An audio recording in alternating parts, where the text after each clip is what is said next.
ನಮಸ್ಕಾರ. ಇವತ್ತಿನ ವಿಡಿಯೋ ನನ್ನ PPFನಲ್ಲಿರುವ 14 ಲಕ್ಷವನ್ನು ಬ್ಲೂ ಚಿಪ್ ಷೇರುಗಳಲ್ಲಿ ಹೂಡಬಹುದೇ? ನನ್ನ ಹೆಸರು ಡಾಕ್ಟರ್ ಭರತ್ ಚಂದ್ರ. ವಿಡಿಯೋಗಳ ಉದ್ದೇಶ ಕನ್ನಡಿಗರ ಸೇವೆ.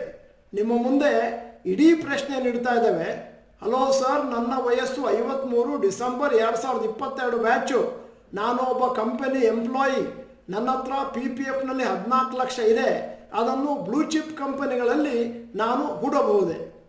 ನಿಮಗೆ ಗೊತ್ತಿದ್ದ ಹಾಗೆ ನಾವು ವಾರದಲ್ಲಿ ಒಂದು ದಿನ ಅಂದರೆ ಮಂಗಳವಾರ ಪ್ರಶ್ನೆಗಳಿಗೆ ಉತ್ತರ ಕೊಡುವ ಸೆಷನ್ ಅಂತ ಇದೇ ಚಾನಲಲ್ಲಿ ಮಾಡ್ತೇವೆ. ಮತ್ತು ಬಹಳಷ್ಟು ಜನ ಬಂದು ಪ್ರಶ್ನೆಗಳನ್ನು ಕೇಳ್ತಾರೆ.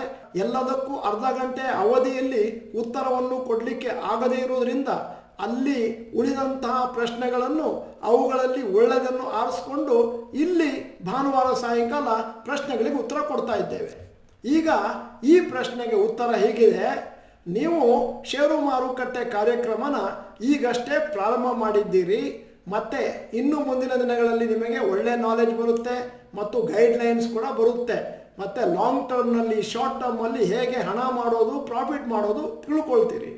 ನಂಬರ್ 2, ಆದ್ದರಿಂದ ಈ ಕೋರ್ಸ್ ಮುಗಿದ ಮೇಲೆ ಒಳ್ಳೆಯ ಷೇರುಗಳನ್ನು ಆಯ್ಕೆ ಮಾಡಲಿಕ್ಕೆ ನನಗೆ ಬರುತ್ತೆ ಅಂತಾದರೆ ಆವಾಗ ನೀವು ನಿಮ್ಮ PPFನಲ್ಲಿರುವ 14 ಲಕ್ಷ ಅಥವಾ ಪಾರ್ಷಿಯಲ್ ಅಮೌಂಟನ್ನು ಕೂಡ ತೆಗಿಬೋದು.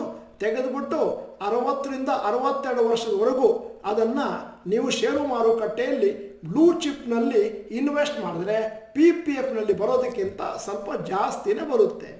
ಆದರೆ ಇದೇ ಪ್ರಶ್ನೆಯನ್ನು ಯಾರಾದರೂ ಬೇರೆಯವರು ಕೇಳಿದ್ರೆ, ಅಂದರೆ ಡಾಕ್ಟರ್ ಭರತ್ ಚಂದ್ರ ಕಾರ್ಯಾಗಾರ ತಗೊಂಡಿಲ್ಲ ಅಂತಂದರೆ ನಾವು ಹೇಳೋದು ದಯವಿಟ್ಟು PPFನಲ್ಲೇ ಕಂಟಿನ್ಯೂ ಮಾಡಿ. ಯಾಕಂದರೆ ಒಳ್ಳೆಯ ಷೇರುಗಳನ್ನು ಆಯ್ಕೆ ಮಾಡಲಿಕ್ಕೆ ಬರೋದಿಲ್ಲ, ಫಂಡಮೆಂಟಲ್ ಅನಾಲಿಸಿಸ್ ಬರೋದಿಲ್ಲ ಮತ್ತು 3 ತಿಂಗಳಿಗೊಮ್ಮೆ ಮಾನಿಟ್ರ್ ಮಾಡಲಿಕ್ಕೆ ಬರೋದಿಲ್ಲ ಅಂತಂದರೆ PPF ಬೆಟರ್. ಷೇರು ಮಾರುಕಟ್ಟೆಯಲ್ಲಿ ಸ್ವಲ್ಪ ರಿಸ್ಕ್ ಇದೆ. ನಾವು ಈ ವಿಡಿಯೋಗಳನ್ನು ಮಾಡ್ತಾ ಇರೋದು ನಿಮ್ಮ ಸೇವೆಗಾಗಿ, ಕನ್ನಡಿಗರ ಸೇವೆಗಾಗಿ. ನೀವೇನಾದರೂ ಡಾಕ್ಟರ್ ಭರತ್ ಚಂದ್ರ ಚಾನಲ್ ಮೆಂಬರ್ ಅಲ್ಲ ಅಂತಂದರೆ ಇದೀಗ ಸಮಯ. ಸಬ್ಸ್ಕ್ರಿಪ್ಷನ್ ಬಟನ್, ಬೆಲ್ ಐಕಾನ್ ಒತ್ತಿ. ವಿಡಿಯೋ ಚೆನ್ನಾಗಿದ್ರೆ ಲೈಕ್ ಬಟನ್ ಒತ್ತಿದ್ರೆ ನಮಗೆ ಪ್ರೋತ್ಸಾಹ ಕೊಟ್ಟ ಹಾಗೆ. ಮತ್ತು ವಿಡಿಯೋನ ಎಲ್ಲ ಕನ್ನಡಿಗರಿಗೂ ಫಾರ್ವರ್ಡ್ ಮಾಡ್ತೀನಿ ಅಂತಂದರೆ ಆಗ ನಮಗೆ ಬೆನ್ನು ತಟ್ಟಿದಾಗ ಆಗುತ್ತೆ. ಈಗ ಎರಡನೆಯ ಪ್ರಶ್ನೆ ಬರ್ತಾ ಇದ್ದೇನೆ. ಹಾಯ್ ಸರ್, ನನ್ನ ಹೆಸರು Hanumesh. August 2019 batch. 13 lakh invest ಮಾಡಿದ್ದೇನೆ. 8 ಲಕ್ಷ ಪ್ರಾಫಿಟ್ ಆಗಿದೆ. ಥ್ಯಾಂಕ್ಸ್. ನಮ್ಮ ಕಮೆಂಟ್ ಹೀಗಿದೆ. ಇದಕ್ಕೆ ಹೇಳೋದು ಪವರ್ ಆಫ್ ನಾಲೆಜ್. ನಮ್ಮ ಕಾರ್ಯಾಗಾರದಿಂದ ಒಂದಷ್ಟು ನಾಲೆಜನ್ನು ಪಡೆದು ಒಳ್ಳೆಯ ಷೇರುಗಳಲ್ಲಿ ಹಾಕ್ಕೊಂಡು ಮುಂದುವರಿಸ್ಕೊಂಡು ಹೋಗ್ತಾ ಇದ್ದೀರಿ. ಬಹಳ ಜನ ಕಾರ್ಯಾಗಾರ ತಗೊಳ್ತಾರೆ, ಶೇರನ್ನು ತಗೊಳ್ತಾರೆ, ಆಮೇಲೆ ಮುಂದುವರಿಸ್ಕೊಂಡು ಹೋಗೋದಿಲ್ಲ. ಸದ್ಯಕ್ಕೆ ಕೇವಲ 3ರಿಂದ 4 ವರ್ಷ ಮಾತ್ರ ಆಗಿದೆ. ಅಲ್ಲೇ ಬಿಟ್ಟರೆ ಮುಂದಿನ ದಿನಗಳಲ್ಲಿ ದೊಡ್ಡ ಮೊತ್ತ ನಿಮ್ಮದಾಗುತ್ತೆ. ಪ್ಲಸ್ ತಿಂಗಳು ಕೂಡ ಹಣವನ್ನು ಹಾಕ್ತಾ ಇದ್ದೀರಿ ಅಂತ ಊಹಿಸ್ಕೊಳ್ತೇನೆ. ಮತ್ತು ಈಗೇನು ನೀವು 8 ಲಕ್ಷ ಪ್ರಾಫಿಟ್ ಬಂದಿದೆ ಅಂತ ಹೇಳ್ತಾ ಇದ್ದೀರಿ, ಅದು ಮುಂದಿನ ದಿನಗಳಲ್ಲಿ ಬಹಳ ದೊಡ್ಡ ಮೊತ್ತ ಆಗಲಿಕ್ಕಿದೆ. 4, 5, 6 times in the next 10 years. ಆದ್ದರಿಂದ ದಯವಿಟ್ಟು ಕಂಟಿನ್ಯೂ ಮಾಡಿ. ಈಗ 4ನೇ ಕಮೆಂಟ್.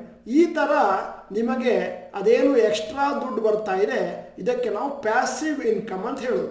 ಅದೇ ನೀವೇನಾದರೂ ಇಂಟ್ರಾಡೇ ಟ್ರೇಡಿಂಗ್, ಫ್ಯೂಚರ್ಸ್ ಆಪ್ಷನ್ಸಲ್ಲಿ ಮಾಡಿದ್ರೆ ದೊಡ್ಡ ರಿಸ್ಕ್ ತೊಗೊಳ್ತೀರಿ ಮತ್ತು ನಿಮ್ಮ ಅಸಲು ಕೂಡ ಕೊಚ್ಚಿ ಹೋಗ್ಬೋದು. ಮುಂದಿನ ಪ್ರಶ್ನೆ ಕೂಡ ಎಲ್ಲರಿಗೂ ಅನುಕೂಲ ಆಗುತ್ತೆ ಅಂತ ಉತ್ತರ ಕೊಡ್ತಾ ಇದ್ದೇವೆ. ನಾನು GKP ಶೇರ್ನಲ್ಲಿ ಹಣ ಹಾಕಿ ಕಳೆದುಕೊಂಡೆ. ಷೇರು ಮಾರುಕಟ್ಟೆ ಬಗ್ಗೆ ಬೇಸರವಾಯಿತು. ಒಳ್ಳೆಯ ಪ್ರಶ್ನೆ.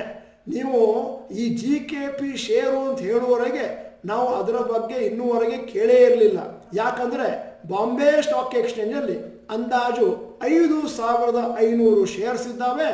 ಬಹಳಷ್ಟು ಷೇರುಗಳು ಸಣ್ಣ ಷೇರುಗಳು, ಫಂಡಮೆಂಟಲಿ ಸ್ಟ್ರಾಂಗ್ ಆಗಿರೋದು ಇಲ್ಲ. ಮತ್ತು ನಾವು ಅವರ ವೆಬ್ಸೈಟಿಗೆ ಹೋಗಿ ಚೆಕ್ ಮಾಡಿದಾಗ ಅದು GKP printing and packaging industry ಅಂತ ಗೊತ್ತಾಯಿತು. ಅದರ ಫೈನಾನ್ಷಿಯಲ್ಸನ್ನು ನಿಮ್ಮ ಮುಂದೆ ಇಡ್ತಾ ಇದ್ದೇನೆ. ಕಂಪನಿಯ ಮಾರ್ಕೆಟ್ ಕ್ಯಾಪ್ ಕೇವಲ 46 ಕೋಟಿ ಮತ್ತು ಅವರ ಟೋಟಲ್ ಸೇಲ್ಸ್, ನೆಟ್ ಪ್ರಾಫಿಟ್ ನೋಡಿ. ಮಾರ್ಚ್ 2019ರಲ್ಲಿ 24.59 ಕ್ರೋರ್ಸ್ ಮಾತ್ರ ಟೋಟಲ್ ಸೇಲ್ಸ್ ಮತ್ತು ನೆಟ್ ಪ್ರಾಫಿಟ್ 2.58 ಕ್ರೋರ್ಸ್. ಮಾರ್ಚ್ 2020ರಲ್ಲಿ 26.58 ವರ್ಸಸ್ 0.76. ಮಾರ್ಚ್ 2021ರಲ್ಲಿ 29.24 ವರ್ಸಸ್ 0.78 ಮತ್ತು ಮಾರ್ಚ್ 2022ರಲ್ಲಿ ಟೋಟಲ್ ಸೇಲ್ಸ್ 53.4 ಕೋಟಿ ಮತ್ತು ನೆಟ್ ಪ್ರಾಫಿಟ್ 0.81 ಕ್ರೋರ್ಸ್. ಅಂದರೆ ಕೇವಲ 81 ಲಕ್ಷ ಪ್ರಾಫಿಟ್ ಆಗಿದೆ. ಈ ಥರ 81 ಲಕ್ಷ ಪ್ರಾಫಿಟು ನಿಮ್ಮ ಮನೆಯ ಪಕ್ಕದಲ್ಲಿರುವ ಒಂದು ದೊಡ್ಡ ಶಾಪ್ನಲ್ಲಿ ಕೂಡ ಆಗ್ತಾ ಇರ್ಬೋದು. ಆದ್ದರಿಂದ ಕಂಪೆನಿ ಬಹಳ ಸಣ್ಣದು. ಮತ್ತು ಇನ್ನೊಂದಷ್ಟು ಡೀಟೇಲ್ಸ್, 1 ವರ್ಷದಲ್ಲಿ ಕಂಪೆನಿ -79% ಆಗಿದೆ, 3 ವರ್ಷದಲ್ಲಿ 23% ಪರ್ ಆ್ಯನಮ್ ರಿಟರ್ನ್ಸ್ ಕೊಟ್ಟಿದೆ. ಆದ್ದರಿಂದ ಕಂಪೆನಿ ಬಹಳ ಸಣ್ಣದು, ಫಂಡಮೆಂಟಲಿ ಸ್ಟ್ರಾಂಗ್ ಆಗಿಲ್ಲ. ಕಂಪೆನಿಯಲ್ಲಿ ಹಣ ಹಾಕಿದ್ರೆ ಕಳೆದುಕೊಳ್ಳೋದ್ರಲ್ಲಿ 2 ಮಾತಿಲ್ಲ. ನೀವು ಹೇಳಿದ್ರಿ ಷೇರು ಮಾರುಕಟ್ಟೆ ಬಗ್ಗೆ ಬೇಸರ ಆಯಿತು, ಅದಕ್ಕೆ ಉದಾಹರಣೆ ಕೊಡ್ತಾ ಇದ್ದೇನೆ. ಒಬ್ಬ ಹುಡುಗ ಪರೀಕ್ಷೆಗೆ ತಯಾರಿಯಾಗಿ ಹೋಗಲಿಲ್ಲಂತೆ, ಆಮೇಲೆ ಹೇಳಿದಂತೆ ಎಕ್ಸಾಮಿನರ್ ಇದ್ದಾರಲ್ಲ ಅವರು ಅಷ್ಟೊಂದು ಕಂಪೀಟೆಂಟ್ ಅಲ್ಲ, ಅಷ್ಟೊಂದು ಸಮರ್ಥರಲ್ಲ ಅಂತ. ಮತ್ತೊಂದು ವಿಚಾರ, ಕೇವಲ 10 ನಿಮಿಷವನ್ನು ಸ್ಪೆಂಡ್ ಮಾಡಿ ನಾವು ಇಷ್ಟೆಲ್ಲ ಡೀಟೇಲ್ಸನ್ನು moneycontrol.com ಇಂದ ಪಡೆದುಕೊಂಡ್ವಿ. ಇದನ್ನೇ ನೀವು ಕೂಡ ಮಾಡಬೇಕಾಗಿತ್ತು, ಹಣವನ್ನು ಹಾಕುವ ಮುಂಚೆ. ಹಣ ಹಾಕಿದ ಮೇಲಲ್ಲ. ಅಂದರೆ ಯಾರೋ ಹೇಳಿದ್ರು ಅಂತ ಶೇರನ್ನು ತಗೊಂಡ್ರೆ ಇದೇ ಥರನೇ ಆಗೋದು. ಎಲ್ಲಿವರೆಗೆ ಫಂಡಮೆಂಟಲ್ ಅನಾಲಿಸಿಸ್ ಮಾಡಲಿಕ್ಕೆ ನಿಮಗೆ ಬರೋದಿಲ್ವೋ ಮುಂದಿನ ದಿನಗಳಲ್ಲಿ ಕೂಡ ಇದೇ ತಪ್ಪು ಮಾಡ್ತೀರಿ. ಅದಕ್ಕೋಸ್ಕರ ನಾವು ಕನ್ನಡಿಗರಿಗೆ ಈ ಥರ ಆಗದಿರಲಿ ಅನ್ನುವ ಉದ್ದೇಶದಿಂದನೇ ಎಷ್ಟೋ ವರ್ಷದಿಂದ ಇಂತಹ ಕಾರ್ಯಕ್ರಮಗಳನ್ನು ಮಾಡಿ ಮತ್ತು ಫಂಡಮೆಂಟಲ್ ಟೆಕ್ನಿಕಲ್ ಅನಾಲಿಸಿಸನ್ನು ಹೇಳ್ಕೊಡ್ತಾ ಇದ್ದೇವೆ. ಮುಂದಿನ ದಿನಗಳಲ್ಲಿ ನೀವು ಕಂಪ್ಲೀಟಾಗಿ ಇಂಡಿಪೆಂಡೆಂಟ್ ಆಗಿ ಒಂದು ಒಳ್ಳೆಯ ಹೂಡಿಕೆದಾರ ಆಗಬೇಕು ಅನ್ನೋ ಉದ್ದೇಶದಿಂದ. ಮುಂದಿನ ಪ್ರಶ್ನೆ, ಮಾರುಕಟ್ಟೆ ಕೆಳಗೆ ಹೋಗುತ್ತಿರುವುದರಿಂದ ನಾವು ನಮ್ಮ ಷೇರುಗಳನ್ನು ಕೊಳ್ಳಬಹುದಾ, ಮಾರಾಟ ಮಾಡಬಹುದಾ ಅಥವಾ ಹೋಲ್ಡ್ ಮಾಡಬೇಕಾ? ದಯವಿಟ್ಟು ತಿಳಿಸಿ ಸರ್. 3 ಕೇಳಿಬಿಟ್ಟಿದ್ರಿ, ಅದರಿಂದ ಟೋಟಲ್ ಕನ್ಫ್ಯೂಷನ್. ನೀವೇನಾದರೂ ಫಂಡಮೆಂಟಲಿ ಸ್ಟ್ರಾಂಗ್ ಆಗಿರುವ ಷೇರುಗಳನ್ನು ಹಿಡ್ಕೊಂಡ್ರೆ ಮಾರುಕಟ್ಟೆ ಬಿದ್ದಾಗಲೂ ಅದನ್ನು ಹಿಡ್ಕೋಬೇಕು. ಮತ್ತು ಆ ಸಮಯದಲ್ಲಿ ನಿಮ್ಮ ಹತ್ರ ಜಾಸ್ತಿ ದುಡ್ಡಿದ್ದರೆ ಇನ್ನೊಂದಷ್ಟು ಹಣವನ್ನು ಲಂಸಮಾಗಿ ಹಾಕ್ಬೋದು. ಮತ್ತು ನಿಮ್ಮ ಮಂತ್ಲಿ ಏನು SIP ಹಾಕ್ತೀರಿ ಅದನ್ನಂತೂ ಕಂಟಿನ್ಯೂ ಮಾಡ್ತಾ ಹೋಗಬೇಕು. ಯಾವಾಗ ಯಾವುದೋ ಒಂದು ಕಂಪೆನಿಯಲ್ಲಿ ಫಂಡಮೆಂಟಲಿ ಸ್ಟ್ರಾಂಗ್ ಇಲ್ಲ, ಅದು ಕೆಳಗೆ ಹೋಗ್ತಾ ಇದೆ ಅಂತಂದರೆ ಆವಾಗ ಮಾರ್ಕೋಬೇಕಾಗತ್ತೆ. ಇಲ್ಲದಿದ್ದರೆ ಅದನ್ನು ಹಾಗೇ ಇಟ್ಕೊಂಡಿರಿ. ಮತ್ತು ಮುಂದಿನ ದಿನಗಳಲ್ಲಿ ಒಳ್ಳೆಯ ಷೇರುಗಳನ್ನು ಇಟ್ಕೊಂಡಾಗ ಅವುಗಳನ್ನು ಮಾರ್ಕೊಂಡಾಗ ಮಕ್ಕಳ ಖರ್ಚಿಗಾಗಿ ರಿಟೈರ್ಮೆಂಟಿಗೆ ಬಳಸ್ಕೊಳ್ಬೋದು. ಮುಂದಿನ ಪ್ರಶ್ನೆ ಕೂಡ ಎಲ್ಲರಿಗೂ ಉಪಯುಕ್ತ.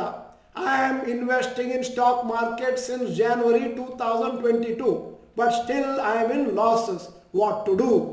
ಎಲ್ಲರೂ ಕೇಳುವ ಪ್ರಶ್ನೆ ಇದೇನೆ.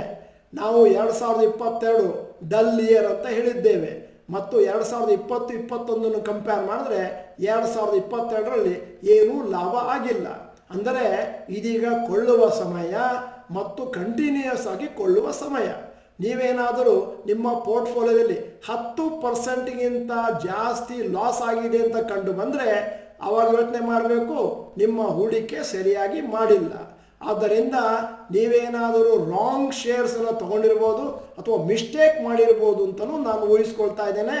ಆದ್ದರಿಂದ ಷೇರು ಮಾರುಕಟ್ಟೆಯಲ್ಲಿ ಅರ್ಜೆಂಟಾಗಿ ಹಣ ಹಾಕೋದು ಇಂಪಾರ್ಟೆಂಟ್ ಅಲ್ಲ. ಏನಿದ್ದರೂ ಕೂಡ ರಿಸರ್ಚ್ ಮಾಡೋದು, ಫಂಡಮೆಂಟಲ್ ಅನಾಲಿಸಿಸನ್ನು ತಿಳ್ಕೊಳ್ಳೋದು ಬಹಳ ಇಂಪಾರ್ಟೆಂಟು ನಿಮ್ಮ ಯಶಸ್ಸಿಗೋಸ್ಕರ.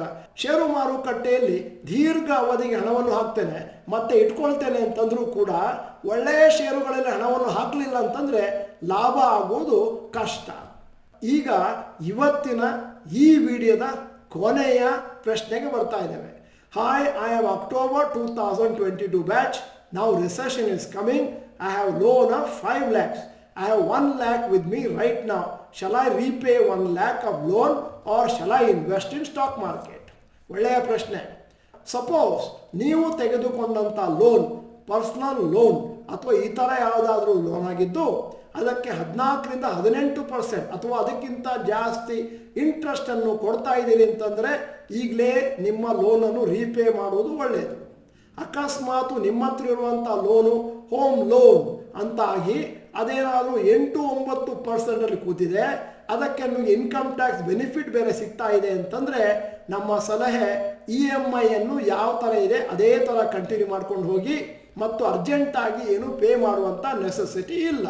ಮೂರನೆಯ ಸಲಹೆ, ನಿಮ್ಮ ಇನ್ಕಮ್ ಏನಾದರೂ ಸ್ಟೇಬಲ್ ಆಗಿದ್ದು ನಿಮಗೆ ಪ್ರತಿ ತಿಂಗಳು EMI ಕಟ್ಟಲಿಕ್ಕೆ ಆಗುತ್ತೆ ಅಂತಂದರೆ ಆ ದುಡ್ಡನ್ನು ಅದೇನು 1 ಲಕ್ಷ ಉಳಿಸಿದ್ರಿ ಅದನ್ನು ಷೇರು ಮಾರುಕಟ್ಟೆಗೆ ಲಾಂಗ್ ಟರ್ಮಿಗೆ ಇನ್ವೆಸ್ಟ್ ಮಾಡಿ. 4ನೇದು, ನಿಮಗೆ ಷೇರು ಮಾರುಕಟ್ಟೆ ಬಗ್ಗೆ ಒಳ್ಳೆಯ ನಾಲೆಜ್ ಇದೆ, ಉತ್ತಮವಾದ ಷೇರುಗಳನ್ನು ಆಯ್ಕೆ ಮಾಡಿಕೊಳ್ಳಿಕ್ಕೆ ಬರುತ್ತೆ ಅಂತ ಮಾಡ್ಕೊಳ್ತೇನೆ. ಅದರಿಂದಾಗಿ ಏನಾದರೂ ಹಣ ಹೊಡೆದ್ರೆ ಅದು ಕರೆಕ್ಟಾಗಿ ಪ್ರಾಫಿಟನ್ನು ತಂದುಕೊಡುತ್ತೆ. ಇಲ್ಲದಿದ್ದರೆ ನಿಮಗೆ ಲಾಸು ಕೂಡ ಆಗಬಹುದು. ಆದ್ದರಿಂದ ಷೇರು ಮಾರುಕಟ್ಟೆ ಬಗೆಗೆ ನಿಮಗೆ ಎಷ್ಟು ನಾಲೆಜ್ ಇದೆ ಅನ್ನುವಂಥದ್ದು ಬಹಳ ಬಹಳ ಇಂಪಾರ್ಟೆಂಟ್. ಸ್ನೇಹಿತರೆ, ವಿಡಿಯೋ ಚೆನ್ನಾಗಿದ್ದರೆ ಗುಡ್ ಅಂತ ಕಮೆಂಟ್ ಬಾಕ್ಸ್ನಲ್ಲಿ ಬರೀರಿ ಮತ್ತು ವಿಡಿಯೋನ ಎಲ್ಲರಿಗೂ ಕಳಿಸ್ಕೊಡಿ. ವಿಡಿಯೋನ ಸಂಪೂರ್ಣವಾಗಿ ನೋಡಿದ್ದಕ್ಕೆ ಧನ್ಯವಾದಗಳು. ನಮಸ್ಕಾರ.